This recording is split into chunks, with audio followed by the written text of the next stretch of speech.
What's going on, everybody? This is episode 720 of the First and Frame Rate Show. I am VF Baller. Over here we talk about Georgia Southern and Atlanta Falcons football. And today I'm disappointed. I'm very disappointed, and I have a lot of reasons why. And it's not what you think it is. Some of you who watch or listen to the show may know why this is disappointing. But for the ones who like to hear the same old cliche about the Falcons, and you're not going to hear it here today. I am very disappointed. And I literally watched a kid have a coming out party. I've actually watched a kid grow up into possibly be one of the elite wide receivers in the NFC at least. And the team failed him. The team failed Drake London. So I'm beyond disappointed because this is not just about Drake London. You had a chance to take control of this division, run away with this division, and it's all for nothing. The playoffs start now for the Falcons. Literally, the playoffs start now. It ain't just trying to win a division. No, the Falcons are in the playoffs right now because we failed, not we, but the team, the offense, the coaching staff failed Drake London. If this is your first time here, welcome. I could be found on YouTube and Rumble, also on Anchor, Spotify, Apple, and Google Podcasts. I could be found on X at VF Baller. The website is firstandframerates.com. If you want to, just basically support the show, CashApp and links to PayPal are down below.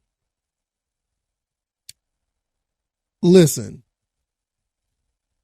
Drake London has had ups and downs throughout his early career. And it wasn't just ups and downs because, he necessarily was a bad player or he just, made like egregious mistakes. Well, I guess you can call the fumbles last season was a part of that, but okay, I'll give you that. But if you watched him this year, absolutely got away from that. He learned from that. He does not fumble the ball, unlike another prominent guy who's in his, second year. But we're not going to talk about our quarterback right now. Drake London had a coming out party against the Bucs. 10 catches for 172. He did everything he could to win this game. Young Way Cool let him down. And in some cases, I guess you could say in some cases, Desmond Ridder let him down with the safety, holding the ball too long. And I don't think Desmond Ridder had a bad game overall. I mean, the interception was a couple of guys or one person didn't block. Kyle Pitts, I think it was Kyle Pitts. He let Drake down. The injuries, that's a part of the game, but that is a letdown overall because you don't want to have injuries. You don't want your guys out. Yeah, that the football gods somewhat let him down. Some of the play calling on defense. Drake doesn't play defense, but they let him down too. And I can understand the interior defensive line was hurt too. So, like I said, part of the football gods. But you're watching a kid grow to be one of the elite receivers in the NFL. Drake London is coming. He is going to be the dude that you want to throw the ball to. A lot of people can say we need another quarterback. A lot of people say we may need somebody to complement Drake London because we have a tight end who's coming off an injury. I just don't want to, really down too many players. And I don't want to say nobody is helping. But, you had the tight end's not really helping Kyle Pitts. Couple other receivers, they were pretty absent. And to be honest with you, a lot of the receivers that we have been absent for a few weeks now. But what does that mean when you don't have a quarterback that can adequately, get the ball to the receivers? And not just because of him. Play calling is kind of weird. You got some things that are going on. Scotty Miller was not able to outrun his receiver and get the ball over the top earlier in the game. Van Jefferson has been okay, but hasn't been able to do much with him as well. Mac Hollins is injured.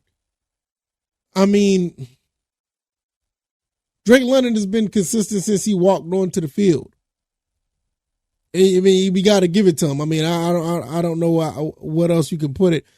Drake London had his fumbling issues late in the season last year, and a lot of people thought that was going to be the knock on Drake London, but Drake London has improved in every way.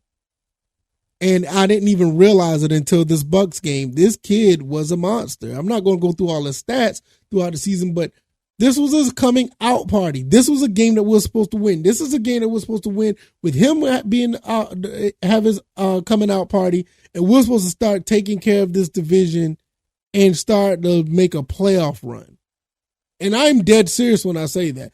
I don't have an issue with this team in general. I think the team is good enough to win you some football games and let the ball bounce your way. You can win against some of these elite opponents.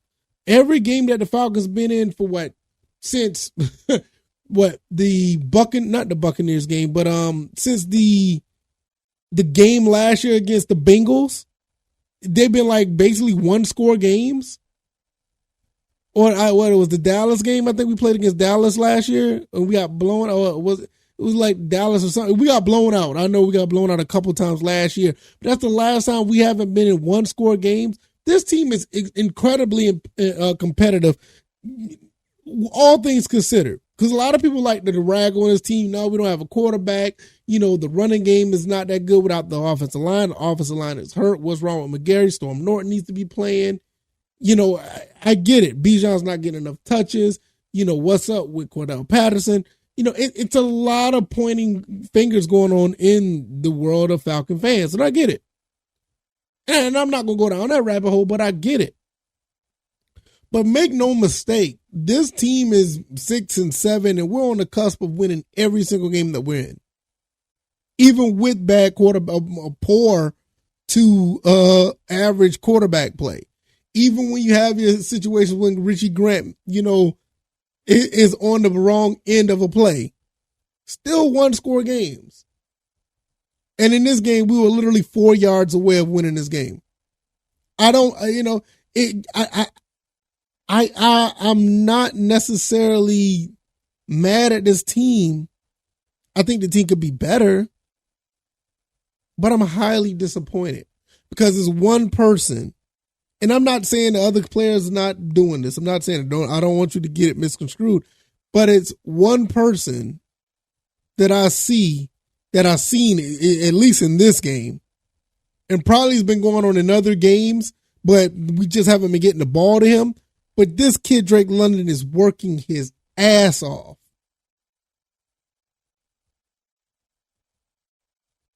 I haven't seen Drake London take a playoff yet since he stepped on the field. And it's extremely disappointing to see that, okay, it's time for us to be above 500. It's time for us to go out there and take care of business and be ahead of this division. And he does everything he can to outplay one of the better receivers in probably NFL history in Mike Evans. He outplays him, and the rest of the team lets him down off of a few plays. Like I said, his kicker let him down. Drake London let him down with the safety. Desmond Ridder let him down with the safety. Yeah, you could make a call about the refs, and the refs didn't call that fumble or whatever the case may be.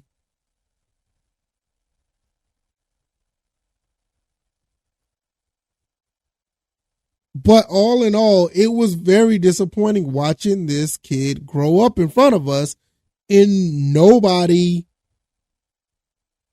I ain't gonna say nobody, but somebody didn't see it and say, man, look, we need to make a play. Man, look, we need to step up. The division's on the line. The Playoff run is on the line. Getting above 500 is on the line. It's really disappointing. I don't know what else to say. Is to me, I feel like this team can still backdoor it into the playoffs and probably backdoor into the division title, but a lot is going to have to be done. A lot. And I'll tell you one thing, it's not going to be because of number 5. Number 5 is going to do what he has to do to make things happen. And I didn't speak his name yet, but I think Bijan Robinson is going to be a guy that's going to be, one of those guys that try to make it happen as well. He had a pretty good game. But you watch the kid grow up on Sunday. It would have just been much better if somebody else would have noticed it. And I'm not saying nobody didn't notice it, but it would have been nice if somebody would have been there to assist him. Just a little bit more than what they did on Sunday. Playing the Panthers next. We'll see how that goes. If you like this commentary, hit the like button, share this podcast, subscribe to the channel if you haven't already. Let me know what you guys think. 10 catches for 172, man.